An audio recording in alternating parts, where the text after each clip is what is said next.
ये श्रावण का पवित्र मास है। बहुत गंभीरता हो जाती समझें, बहुत गंभीर हो जाए और बहुत गंभीरता से इस बात को आनंद से श्रवण करें। श्रावणी शिव महापुराण, श्रावणी शिव महापुराण का मतलब क्या है? श्रावणी शिव महापुराण प्रकृति का वास्तविक दर्शन है। श्रावण संपन्नता का नाम है। श्रावण क्या है? श्रावण संपन्नता का नाम है, सावन प्रफुल्लता का नाम है, सावन खुशहाली का नाम है। किसका नाम है? खुशहाली का नाम है। इस प्रकृति में जब सावन की बरसात होती है तो ये पूरी की पूरी प्रकृति अपने अलग रंग रोगन में रंग जाती है। अलग अलग पुष्प, लताएं, पताएं और पत्तियां, पुष्प, फल अपने अलग अलग रंग दिखाकर मानो ऐसा लगता है कि किसी ने चारों तरफ इंद्रधनुष के रंग भर दिए हो। ये प्रकृति सावन से अपना निर्माण करना प्रारंभ करती है। थोड़ा गंभीर हो जाए, मैं बहुत महत्वपूर्ण बात बता रहा हूं, तुम्हें वेदांत उड़ेल रहा हूं और तुम्हें उपनिषदों का सार बता रहा हूं, इसलिए गंभीरता से सुनना। क्या? श्रावण से प्रकृति अपना निर्माण शुरू करती है। श्रावण से ही प्रकृति की अपनी रफ्तार कैलकुलेट की जाती है। ज्योतिष के आधार पर अगर आप देखें तो 9 के 9 ग्रह सावन से रीस्टार्ट होते हैं, दोबारा अपनी चाल प्रारंभ करते हैं। श्रावण पहला ऐसा मास है जिसके कैलकुलेशन से पशु पक्षी अपना जीवनोपयोगी या जीवन का चलाने का आधार बनाना प्रारंभ करते हैं। पशुओं का, पक्षियों का और भूमि का संवर्धन होने का प्रारंभ श्रावण है। गंभीरता से सुनते जाइए। ये जो पृथ्वी है ना, ये बिल्कुल शिवलिंग के आकार की है। आप अपने टेबल पे, अपने ऑफिस की मेज पर जो तुम पृथ्वी गोल रखे बैठे हो, वो एक्चुअली गोल नहीं है। कालांतर में जैसे जैसे चीजों को जाना गया, बाइबल उठाकर देखो तो पहले बाइबल कहती थी कि पृथ्वी 8 कोने की है। फिर हदीस और कुरानों को उठाकर देखो तो वो कहते पृथ्वी 4 कोने की है। फिर आप अपने वेद पुराण उठाकर देखो तो कहते हैं पृथ्वी अंडे के आकार की है, ओरल शेप में है। पृथ्वी गोल है तुम्हारे सामान्य भाषा में। हजारों लाखों वर्ष पहले ये शोध कर लिया गया था कि पृथ्वी का वास्तविक आकार क्या है, जबकि ना तो उस समय कोई सैटेलाइट था और ना तो कोई ऐसी व्यवस्था थी। जरा सोच कर देखो ये प्रकृति को कैसे समझा गया होगा, समूचे विश्व को देखा कैसे गया होगा, जो ये बताया गया कि पृथ्वी का आकार क्या है। पृथ्वी पिंड के आकार की है, बिल्कुल शिवलिंग जैसी, और आसमान कटोरे जैसा है।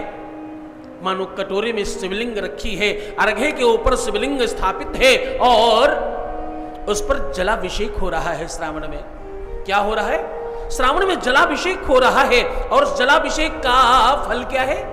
जलाभिषेक का फल यह है कि वही धरती, वही पृथ्वी, वही प्रकृति पुष्पित और पल्लवित होती है, फलित होती है।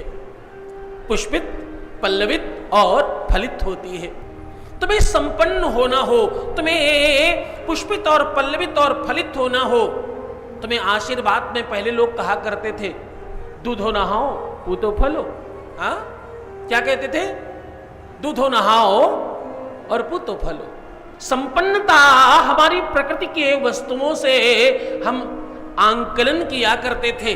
श्रावण तुम्हारा संवर्धन का प्रतीक है, श्रावण तुम्हारी पुष्टता का प्रतीक है। श्रावण, और एक बात कहूं, शरीर के रोगों का जो निर्माण है वो श्रावण से ही शुरू होता और श्रावण में ही खत्म होता है। दुनिया का कोई भी रोग तुम्हारा श्रावण के पहले खत्म हो नहीं सकता, दब सकता है, खत्म नहीं हो सकता। श्रावण से ही शुरू होता है। श्रावण में ही आपकी प्रकृति, आपके ऊपर की त्वचा, आपका अंतःकरण श्रावण की फुहार की तरह प्रफुल्लित होता है। और एक बात कहूं, ज्ञान, बुद्धि, विवेक और तुम्हारी समझदारी जिस चीज से बढ़ती है वो शिक्षण सत्र, हमारे भारतवर्ष की परंपरा में श्रावण से ही शुरू किया जाया करता था। गुरु पूर्णिमा से ही श्रावण प्रारंभ होता है और गुरु पूर्णिमा से ही शिक्षण सत्र शुरू किया जाया करता था। गुरु जी की पूजा होती और शिक्षा प्रारंभ कर दी जाती। ये जो श्रावण मास है ये केवल कैलकुलेशन के लिए, उंगलियों पे गिनने के लिए एक महीना मात्र नहीं है। ये जो श्रावण मास है ये वेदांत कहता है, वेद कह रहे हैं, शिव महापुराण कहती है कि ये केवल कैलकुलेशन करने के लिए, उंगली पे गिनने के लिए एक महीना मात्र नहीं है। ये तुम्हारी साधना पद्धति का सबसे बड़ा साधन है।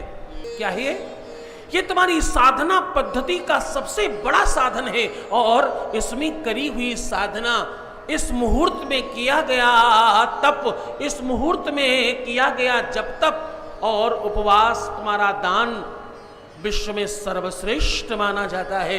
इससे बड़ा कुछ और हो सकता नहीं है। इसलिए श्रावणी शिव महापुराण तुम्हारे जीवन में उत्कृष्ट भाव के लिए और तुम्हारी उन्नति का सबसे बड़ा साधन है। श्रावण केवल महादेव का महीना मात्र नहीं है।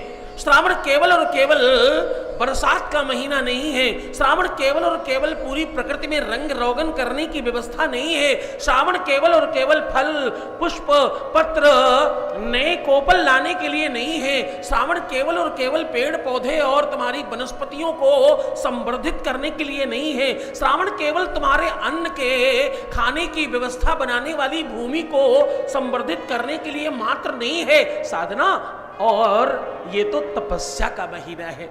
हाँ? जो जिस तरह से तपस्या कर रहा है श्रावण उसको उस तरह फल देने के लिए आया है। हाँ? धरती अपनी तरीके से तपस्या कर रही है, पृथ्वी अपनी तरीके से तपस्या कर रही है, उसको श्रावण उस तरह से संवर्धित कर रहा है। वनस्पतियां अपनी तरीके से तपस्या कर रही है, श्रावण उनको वैसे संवर्धित कर रहा है, उनको वैसे बढ़ा रहा है।